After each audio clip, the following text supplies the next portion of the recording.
और अब देखिए राज किशोर के साथ राज की बात।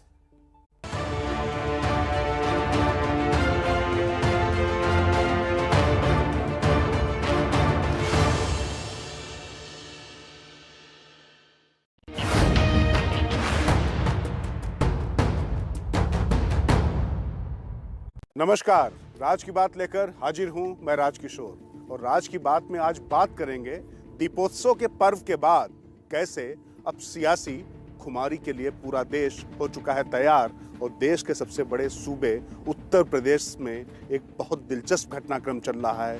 अखिलेश और जयंत के बीच में कैसे आ गई हैं प्रियंका गांधी। हम भी खेलेंगे नहीं तो खेल बिगाड़ेंगे कि इस सियासत का क्या होने वाला है विपक्ष की राजनीति पे असर।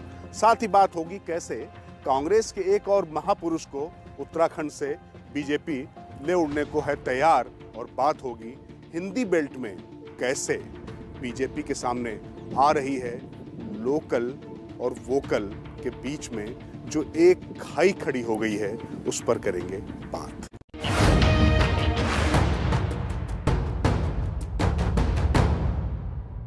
हम भी खेलेंगे नहीं तो खेल बिगाड़ेंगे, या हम तो डूबेंगे सनम लेकिन तुमको भी ले डूबेंगे।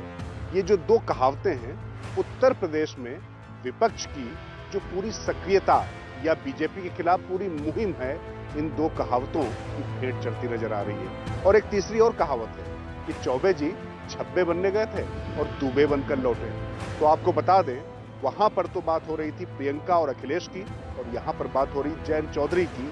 कैसे इन कहावतों में विपक्ष की एकता की जो पूरी कोशिशें हैं वो धराशायी होती नजर आ रही। उत्तर प्रदेश में भले संगठन और समीकरणों के लिहाज से बीजेपी के मुकाबले अभी समाजवादी पार्टी सबसे मजबूत नजर आती है, लेकिन बिना कुछ अन्य जातियों का वोट जोड़े उसके लिए कमल को हराने का कमाल कर पाना असंभव है। इसीलिए अखिलेश ने मुस्लिम यादव समीकरण से आगे जाकर राजभर, कुशवाहा, निषाद, कश्यप आदि ओबीसी और एससी समूहों को जोड़ने का प्रयास शुरू किया। इसमें अखिलेश को सफलता भी ठीक ठाक ही मिल रही है, लेकिन अखिलेश की पूरब से पश्चिम तक विस्तार की कोशिशों ने बीजेपी से ज्यादा विपक्ष के ही तमाम नेताओं को आशंकित कर दिया है। प्रियंका गांधी बीजेपी को हराने के लिए सपा के साथ हाथ मिलाने को बेकरार है, लेकिन अपने वजूद की कीमत पर नहीं। इस मामले में बहन प्रियंका गांधी की भाई राहुल गांधी से पॉलिटिक्स थोड़ी अलहदा है, क्योंकि राहुल बीजेपी को हराने के लिए अपनी पार्टी की किस्मत को भी दांव पे लगा देते थे, लेकिन प्रियंका ये बर्दाश्त करने को तैयार नहीं। राज की बात यह है कि प्रियंका गांधी ने अखिलेश की तरफ से बिल्कुल तवज्जो न मिलने पर लखीमपुर खीरी कांड के बाद से यूपी में जोरदार एंट्री की। उसके बाद से कांग्रेस लगातार आक्रामक है और इस राजनीति के जरिए वो अखिलेश को गठबंधन के लिए मजबूर करने में जुटी है। मगर अखिलेश ने कांग्रेस के ही तमाम दिग्गजों को तोड़कर अपनी पार्टी में शामिल करा लिया। तो यहीं छिपी है वो राज की बात, जहां से प्रियंका गांधी ने अखिलेश के साथ में खुलकर दो दो हाथ करना शुरू कर दिया। कुछ लोगों के अपने तोड़े जाने से प्रियंका तो नाराज ही थी, और साथ ही जयंत चौधरी भी ऐसे कुछ नाम या कुछ चेहरे सपा में शामिल हो रहे थे जिसको लेकर विचलित थे। प्रियंका तो अपने आप को अपमानित महसूस ही कर रही थी, इसीलिए प्रियंका और जयंत के बीच ये बात बढ़ी और समीकरण इस तरीके से पश्चिमी उत्तर प्रदेश के बदलने की नौबत आ गई।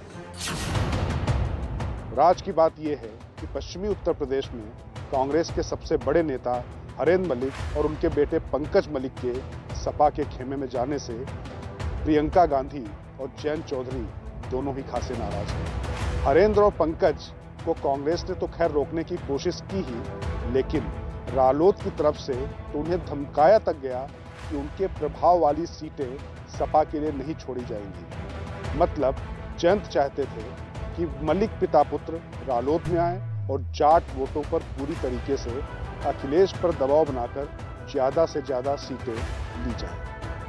मगर मलिक पिता पुत्र ने पिछले अनुभवों के मद्देनजर रालोद में शामिल न होकर अखिलेश की साइकिल थाम ली।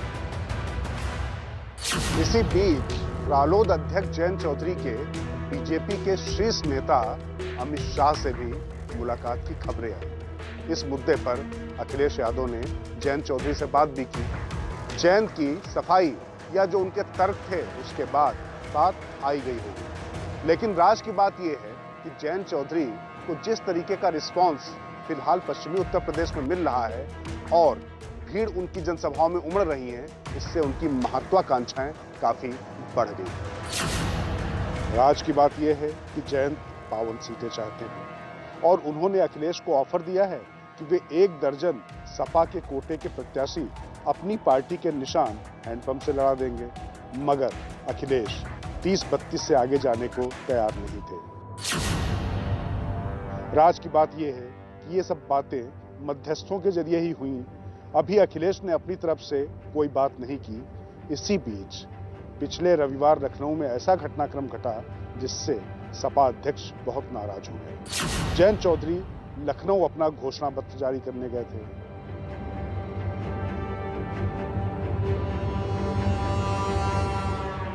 वहीं वापसी में एयरपोर्ट पर कांग्रेस नेता दीपेंद्र हुड्डा ने प्रियंका और जयंत चौधरी की काफी गर्मजोशी भरी मुलाकात करवा दी। बात इतनी ही नहीं बल्कि जयंत चौधरी दिल्ली भी प्रियंका, दीपेंद्र और छत्तीसगढ़ के मुख्यमंत्री भूपेंद्र सिंह बघेल के साथ चार्टर प्लेन से लौटे।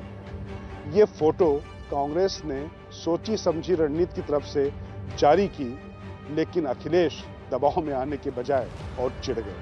पता ये भी चला कि कांग्रेस ने जयंत को राज्यसभा भेजने के साथ साथ ज्यादा सीटें भी प्रस्तावित की हैं। राज की बात यह है कि इस पूरे घटनाक्रम के बाद सपा सुप्रीमो अखिलेश यादव ने अपने तेवर बहुत कड़े कर लिए हैं और एक तरीके से जयंत चौधरी से फिलहाल कम्युनिकेशन कट ऑफ सा कर दिया है। यहां तक कि 11 नवंबर को मुजफ्फरनगर, जो कि रालोद का गढ़ है, वहां पर कश्यप रैली जो बुलाई गई है उसमें भी जयंत को आमंत्रित नहीं किया गया है। सूत्रों का कहना है कि जयंत चौधरी ने राम गोपाल यादव के जरिए भी अखिलेश तक पहुंचने की कोशिश की, लेकिन राम गोपाल ने इस मसले में पढ़ने से इनकार कर दिया। तो मतलब साफ है कि अगर 11 नवंबर को मुजफ्फरनगर की रैली में अखिलेश के साथ जयंत मंच पर नहीं दिखते हैं तो पश्चिमी उत्तर प्रदेश में एक नया समीकरण बनते बनते रह जाएगा जो बीजेपी के लिए सुकून का सबब है।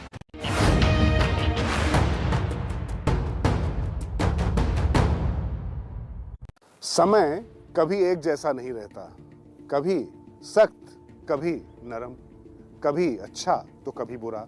अब सियासत भी इसी समय या इन्हीं दिनों की मोहताज तो होती ही है। जाहिर तौर पर जो बात मैं कह रहा हूं इसका सीधा संबंध मौजूदा सत्ताधारी दल बीजेपी से है। बीजेपी में ब्रांड मोदी के नाम पर केंद्र से लेकर स्थानीय निकाय तक अपना परचम फहराया, लेकिन जैसा मैंने कहा कि समय एक जैसा नहीं रहता। ब्रांड मोदी भले ही पूरी तरीके से अभी इंटैक्ट हो, लेकिन राज्यों में स्थानीय स्तर पर परिस्थितियां बदल गई हैं। तो राज की बात इन्हीं बदली परिस्थितियों से बीजेपी के सामने उपजा धर्म संकट और उसकी आगे की रणनीति पर।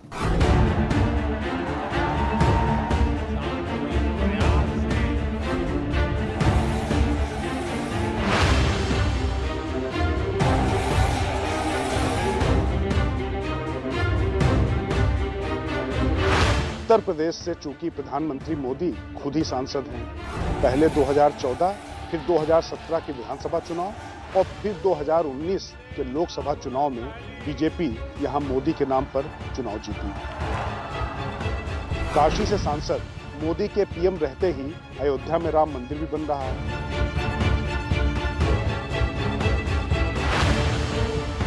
विश्वनाथ कॉरिडोर से लेकर विंध्याचल के विकास जैसी तमाम परियोजनाओं की तस्वीर पूरे देश और दुनिया में छाई हुई है। साथ ही उत्तर प्रदेश में अपने आप में एक बड़ा फैक्टर आज की तारीख में मुख्यमंत्री योगी आदित्यनाथ की है। सख्त प्रशासक और हिंदुत्व में पगी उनकी छवि भी बीजेपी आलाकमान ने बनवाई और अब उसके भुगतान की तैयारी है। उत्तराखंड में तीसरे मुख्यमंत्री अभी बनाए गए हैं, लिहाजा यूपी और उत्तराखंड में चुनाव से पहले सीएम को लेकर अब कोई उधेड़-बुन नहीं। फिलहाल बीजेपी को अपने ही नारे वोकल फॉर लोकल से जूझना पड़ रहा है। आपको लग रहा होगा ये तो बीजेपी का दिया हुआ ही नारा है, बल्कि केंद्र सरकार ने घरेलू उत्पादों को अंतर्राष्ट्रीय स्तर पर खड़ा करने के लिए ये नारा दिया था। तो इसमें बीजेपी की सियासत से क्या लेना देना? तो राज की बात यहीं छिपी हुई है, क्योंकि ब्रांड मोदी के सहारे बीजेपी लगातार जीतती तो जा रही थी, लेकिन इतने साल अब सत्ता में रहने के बाद स्थानीय स्तर पर परिस्थितियां कुछ ऐसी बदली हैं कि लोकल की अनदेखी करना बीजेपी के लिए उतना आसान नहीं रह गया है। कैसे, ये राज्यवार समझते हैं। यूपी और उत्तराखंड के अलावा अन्य हिंदी राज्यों की तरफ यदि रुख करें तो बात करते हैं पहले उन दो राज्यों की जहां वो सत्ता में हैं। इनमें पहला है हिमाचल प्रदेश और दूसरा है मध्य प्रदेश। राज की बात यह है कि इन दोनों ही राज्यों में विधानसभा चुनाव से पहले केंद्रीय नेतृत्व व्यापक परिवर्तन का मन बना चुका है। पहले बात 2022 की नवंबर-दिसंबर में चुनाव वाले राज्य हिमाचल प्रदेश की। प्रेम कुमार धूमल के अपनी सीट हारने की वजह से किस्मत से मुख्यमंत्री बने जयराम ठाकुर 4 साल से प्रदेश की कमान संभाले हुए हैं। जयराम ठाकुर फिलहाल खासे चर्चा में। वैसे तो उनकी प्रशासनिक कार्यप्रणाली और उनके करीबी लोगों का आचरण बीजेपी आलाकमान को पहले ही रास नहीं आ रहा था। अब उपचुनाव में जिस तरह से बीजेपी को तीनों विधानसभा और एक लोकसभा सीट पर करारी शिकस्त का सामना करना पड़ा है, उससे प्रदेश की जयराम ठाकुर सरकार के खिलाफ गुस्सा जग जाहिर हो गया है। मगर खास बात यह है कि जिस तरीके से जयराम ठाकुर ने महंगाई पर अपनी हार का ठीकरा फोड़कर पीएम नरेंद्र मोदी और केंद्र सरकार को कटघरे में खड़ा करने का मौका दिया है विपक्ष को, उसके बाद बीजेपी के भीतर हालात बेहद संगीन हो गए हैं। और आपको बता दें कि ठाकुर को न सिर्फ अपदस्थ करने की तैयारी है, बल्कि सियासी तौर पर भविष्य में उनके लिए भरपाई करना भी लगभग असंभव सा होगा। बीजेपी के एक शीर्ष नेता ने दो टूक कहा कि चुनाव में हार और जीत लगी रहती है, लेकिन आपका बयान अगर अपने देश के सर्वोच्च नेता को ही कटघरे में खड़ा करने का मौका दे दे तो उसकी क्षमा नहीं हो सकती है। वैसे आपको ये भी बता दें, केंद्र सरकार को ऐसा लगता है कि जयराम ठाकुर का जो आंध्र प्रदेश का कनेक्शन है और उनकी एक जो कोटरी तैयार हुई है, उसको लेकर भी प्रदेश में काफी चर्चा है, जिसका नुकसान होता है। वहीं मध्य प्रदेश में मौजूदा मुख्यमंत्री शिवराज सिंह चौहान को लेकर समय समय पर अफवाहों के बाजार गर्म ही रहते हैं। राज की बात यह है कि चौहान की जगह किसी नए चेहरे के साथ बीजेपी नेतृत्व चुनाव में जाना चाहता है। इस कड़ी में कभी नरोत्तम मिश्रा तो कभी नरेंद्र सिंह तोमर और तो कभी कैलाश विजयवर्गीय समेत तमाम नाम हवा में तैरते रहते हैं। असलियत ये है कि शिवराज चौहान अपने इस चौथे कार्यकाल में भी ये जो तमाम नेता जिनके नाम गिनाए गए हैं, उनसे कहीं ज्यादा लोकप्रिय हैं। ये फीडबैक पार्टी नेतृत्व को है। वैसे तो बीजेपी नेतृत्व ने तय कर लिया है कि गुजरात की तरह ही सीएम और पूरी कैबिनेट को बदलने का फार्मूला हिमाचल और मध्य प्रदेश में लागू किया जाएगा। बस सवाल ये है कि ये इसी दिसंबर में हो या फिर यूपी चुनाव के बाद में। और एक सबसे बड़ी चुनौती मध्य प्रदेश को लेकर आ रही है कि आखिर शिवराज चौहान जैसे नेता का विकल्प क्या हो, जो ओबीसी हैं और जिनसे तमाम समीकरण भी सधते हैं। राज की बात यह है कि बीजेपी सभी राज्यों में जहां पुराना नेता रहे हैं, उनका विकल्प खोजने में जुटी है। नई लीडरशिप तैयार करने की बात हो रही है, मगर मध्य प्रदेश में शिवराज सिंह चौहान का विकल्प उस तरह से दिख नहीं रहा, लिहाजा देर हो रही है। मगर उससे भी ज्यादा समस्या है राजस्थान में। राजस्थान में वसुंधरा राजे को बीजेपी आला कमान ने हाशिए पर रखा और गजेंद्र सिंह शेखावत को तैयार करने की कोशिश की।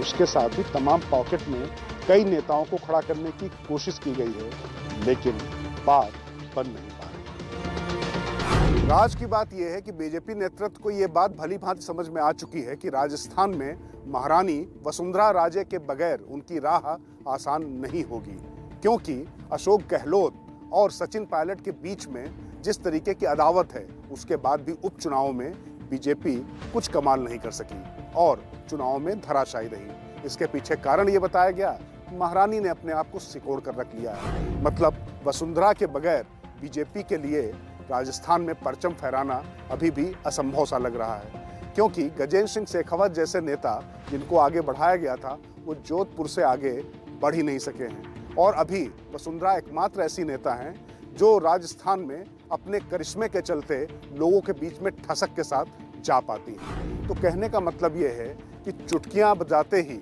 और पलके झपकाते ही राज्यों के बारे में फैसला लेने वाला बीजेपी आला कमान अब वहां की स्थानीय परिस्थितियों को देख और समझकर ही आगे फैसला ले रहा है।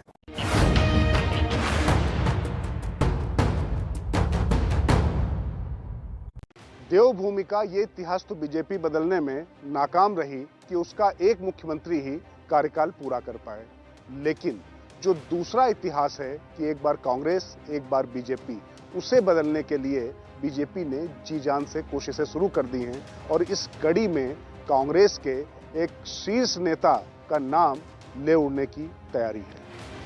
कांग्रेस बीजेपी पर महापुरुषों को ले जाने का आरोप लगाती रही है। सरदार पटेल, फिर सुभाष चंद्र बोस और डॉक्टर भीमराव अंबेडकर का नाम तो आता ही है। बीजेपी ने इन विभूतियों को इस तरह से अपनाया और ये साबित करने में कोई कसर नहीं छोड़ी कि कांग्रेस ने इनकी उपेक्षा की और जो सम्मान आजाद भारत में इन महापुरुषों को मिलना चाहिए था उसे नहीं मिला।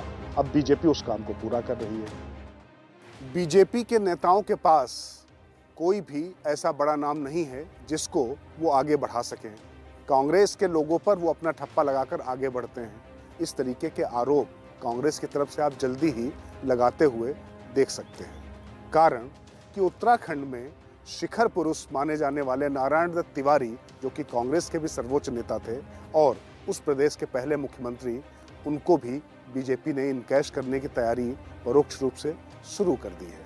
ध्यान रहे कि तिवारी पहले ऐसे व्यक्ति थे जो यूपी में भी अविभाजित जब वो था तो नोएडा की स्थापना की थी और साथ ही उत्तराखंड में विकास पुरुष की उनकी छवि रही। बीजेपी ने ऊधम सिंह नगर जिले के सिडकुल यानी state industrial development cooperation of Uttarakhand का नाम बदल दिया है। पंतनगर इलाके में मौजूद इस औद्योगिक इलाके का नाम ND Tiwari state industrial development cooperation of Uttarakhand कर दिया गया है।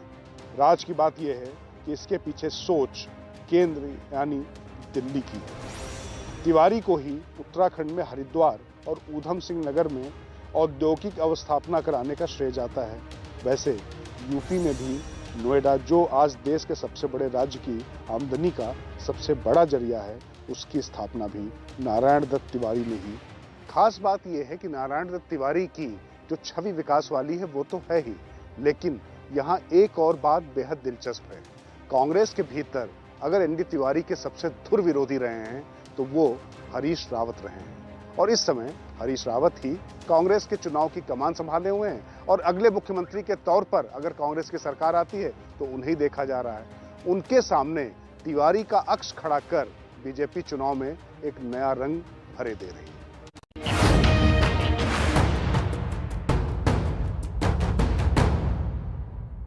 तो राज की बात में इस हफ्ते इतना ही। अब मुझे दीजिए इजाजत।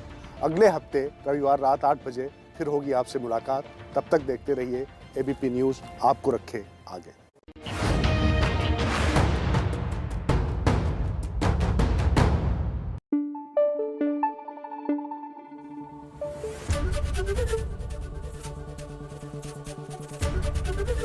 एबीपी न्यूज़ आपको रखे आगे।